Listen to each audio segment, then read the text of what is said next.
ఒక business run చేస్తున్నారు కాబట్టి బిజినెస్ పరంగా కానివ్వండి, సో ఆర్ట్ పరంగా కానివ్వండి, as well as students, so ఎలాంటి స్ట్రగుల్స్ ఫేస్ చేశారు? స్ట్రగుల్స్ అనేవి చాలా అంటే చాలా కామన్ అండి.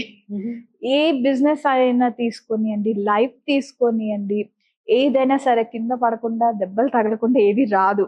సో ఇది అంతే, కింద పడిన రోజులు ఉన్నాయి, దెబ్బలు తగిలిన రోజులు ఉన్నాయి, పైకొచ్చిన రోజులు ఉన్నాయి. మెయిన్ పాయింట్ వచ్చి మక్ మిక్సింగ్ అండి. ఆ మక్కు ఎంత ఫైన్ కలర్స్ అవి కలర్ కాదు. ఇప్పుడు మనము ఫస్ట్ స్టెప్ వచ్చేసి బోర్డ్ ప్రిపరేషన్ అయిన తర్వాత మక్ వేస్తాం. ఆ మక్ పైన గోల్డ్ పెట్టి నెక్స్ట్ కలరింగ్ చేస్తాం. సో ఆ మక్ మిక్సింగ్ ఎంబోస్ కి యూజ్ చేస్తాం అన్నమాట.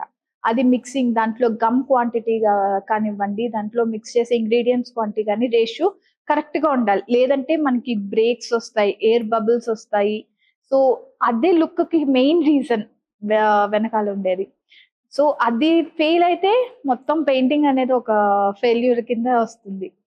సో అది వేసేయడం నాకు చాలా అంటే చాలా ఛాలెంజింగ్ గా అనిపించింది. నాకు చాలా టైం పట్టింది కరెక్ట్ గా ఒక ఫార్మాట్ లో రావడానికి, బ్యూటిఫుల్ స్ట్రక్చర్ ఇవ్వడానికి. అది ఒక చెప్పాలంటే మంచి ఇదన్నమాట, ఛాలెంజింగ్ స్టెప్ నాకు.